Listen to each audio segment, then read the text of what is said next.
get a standing ovation, I'll throw some more stuff out for you. Do you love liberty? Woo! Do you love life? Yeah! And the secret of the Tea Party movement is the pursuit of happiness. That's why we're here. That's why we built this country. It's the pursuit of happiness that drove human beings with the wisdom and the skill that God gave us to build this beautiful city in the desert. No one else can do this. Only the free men and women in the United States of America can do what you've done here. That's why we're here today. How about a big round of applause for Ruth, who came within an eyelash. I hope you know what you've got there. You've got a beautiful rocket scientist, a real rocket scientist, who came within an eyelash of overthrowing a socialist, and that's what we're here for. That's why this movement exists. We're going to overthrow the communists and the socialists who want to dictate to us what our rights are, what our privileges are. Our rights come from God and God alone. We hand over some of those rights in the form of delegated powers to governments. And those governments do the work that we ask them to do and no more. For 50 years, 60 years, 70 years, Washington, D.C. has slowly taken more power than we've been willing to give. They've changed the language so that we're supposed to believe that it's not our rights, it's theirs, that our rights come from them. They don't. As Ronald Reagan said over and over again, if a man isn't capable of ruling himself, who is capable of ruling someone else? And that's why we're here. And I know, Tucson, you've been through a lot. It's been a tough few years. It's been a tough few years for all of us. 2.5 years ago, we started this movement, February 2009. Do you remember? February 27th. It only took a week from the spark of Rick Santelli's rant on CNBC. And there were only a handful, a few dozen Tea Parties, February 27th. In St. Louis, we were hoping for 50 to 100 people to come out to the Arch on a cold day. It was 30 degrees. It was snowing.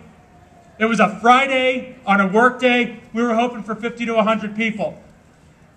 1,500 showed up that day. Woo!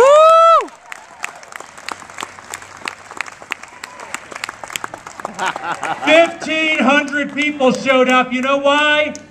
Because there's so many of us who believe what we believe, know that they believe what we believe. They just didn't know there were others who believed what we believe. And the Tea Party movement, when it started, allowed them to come out and join us. But I'll warn you, there's another faction out there. It's not that big. It's maybe 20% of the people who actually pay attention to politics. But they're people who don't believe what we believe, and they never will. They're the people who are teaching students that violence is the way to achieve their political objectives. I know that they're doing it here in Tucson. I know that they're doing it in the University of Missouri system back home in Missouri. We have no way of reaching those people. It's not even worth the effort. You just have to write them off. The only thing that they're good for is to serve as an example of what we don't want this country to become.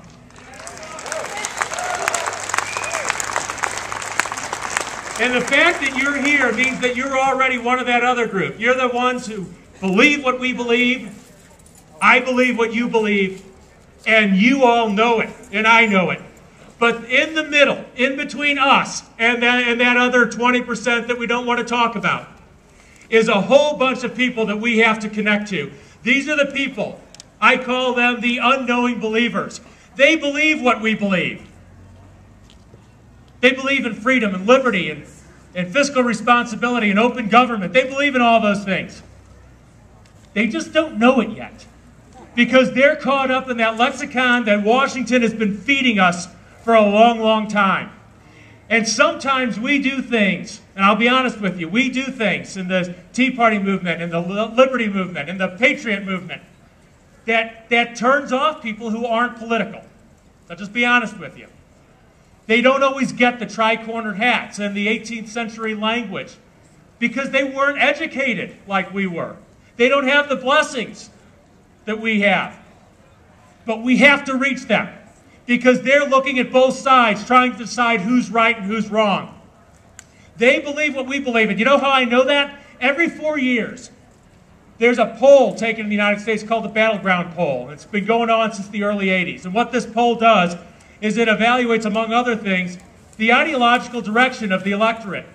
And since its inception in the early 80s, the percentage of people who describe themselves as center-right, either very conservative, somewhat conservative, or fairly conservative, has been the same. It's 62%. 62%. 62% of this country believes what we believe. But most of them don't know it yet. And we have to get the message to them, and we have to do it by inviting them in. The reason I came out and offered you the gifts is because that's the way you bring people into you. You start off by offering them something, and we have something that no one else can offer them.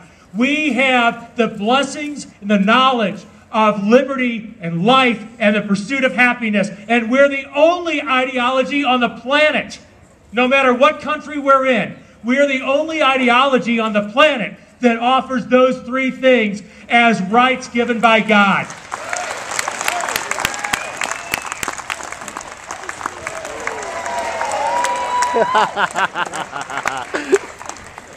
I know you've been through some tough times in Tucson, but the great days are ahead.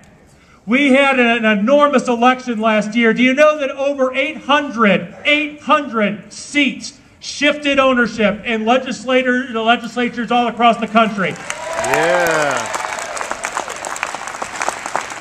I hear that at some places the Tea Party movement's numbers aren't quite what they used to be, but what do you expect after 2 hard years of non-stop work to save this country? We deserve a break, but it's time to get back on the horse and ride to the sound of the guns. Then the guns are coming from all over the place. The left realizes that they're in trouble, and they're regrouping, and we're not going to let them. We're going to keep disrupting them. If you don't have a Twitter account, get one. Twitter.com. If you don't have a Facebook account, get one. Facebook.com. If you're not tweeting every day at peak times, 3 o'clock to... Exactly. Use their tools against them. Use their tools against them. Trust me, the reason that we had 1,500 people under the arch when we expected 50 was because of the way we use social media. It works. But also, get a phone tree together, meet your neighbors, door to door, and consider what we're doing in St. Louis. We're taking the Tea Party one step further, beyond rallies, beyond protests. We're going to have hearings and invite our legislatures to come sit in front of us and answer our questions. We're also going to subject people like me, people who are Tea Party leaders in some way or another. We'll be subject to being called. You people have given over 2 years of your life to this movement. You have a right to ask, what the hell have you done with it? You have a right to ask us, if you have a right to ask those 600 plus legislators that we put in office last year. That's what we're going to do. Every 6 months, we're going to come back and we're going to hold ourselves accountable to the people who have been supporting us. Woo! But one thing that we're not going to do, one thing we're absolutely not going to do, we are not going to retreat, and we're not going to stand still. As Patton said, I don't pay twice for ground I've already taken. We're gonna keep advancing. We're advancing now. We're advancing to 2012. In between, we're going to expose the commies who've infiltrated education, the ones who've infiltrated government. We're going to stop letting them dictate what our language is. We're going to advance. We're going to advance. We're going to advance until this country lives up to the promise of Jefferson and Adams and Washington. Thank you. Thank you, Tucson. God bless you. God bless America. And here's some more stuff. Woo! USA! USA! USA! USA! USA!